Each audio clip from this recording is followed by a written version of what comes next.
Israel ऐतिहासिक रूप से एक ऐसी जंग लड़ रहा है जिसमें चारों तरफ से उसके ऊपर हमले हो रहे हैं। एक तरफ गाजा का हमास तो दूसरी तरफ लेबनान का हिजबुल्लाह इजराइल को मिटाने के लिए आमादा है। वहीं तीसरी और चौथी तरफ इराक और सीरिया के प्रतिरोधी समूह हैं जो बार बार इजराइल को अपने हमलों से दहला रहे हैं।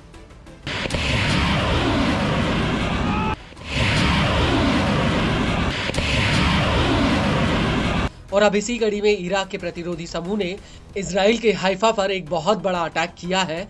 प्रतिरोधी समूह का कहना है कि उसने हाइफा में आईडीएफ के कई अहम सैन्य ठिकानों पर ड्रोन हमले किए हैं। प्रतिरोधी समूह के मुताबिक उसने कब्जे वाले फिलिस्तीन में दक्षिण से लेकर उत्तर तक 6 सैन्य ठिकानों पर हमले किए और इन हमलों में खासतौर से हाइफा बंदरगाह को निशाना बनाया गया।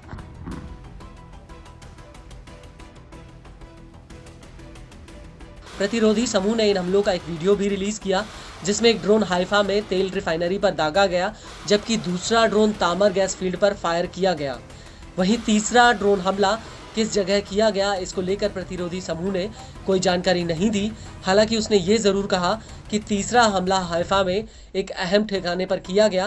प्रतिरोधी समूह के मुताबिक तीसरा हमला नसरल्लाह के फिलिस्तीन के बुलावे वाले संदेश को लेकर किया गया और इस हमले के दौरान ड्रोन पर नसरल्लाह की तस्वीर और उनका एक संदेश भी लगाया गया था।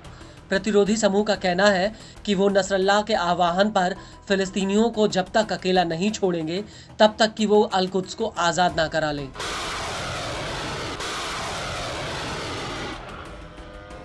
वहीं दूसरे हमले के दौरान प्रतिरोधी समूह ने ड्रोन पर इराकी प्रतिरोधी गुट के नेता अबू महदी, IRGC के पूर्व चीफ कासिम सुलेमानी और उनके अन्य साथियों की तस्वीर लगाई थी और इस तस्वीर के साथ टारगेट तामस गैस फील्ड लिखा गया था।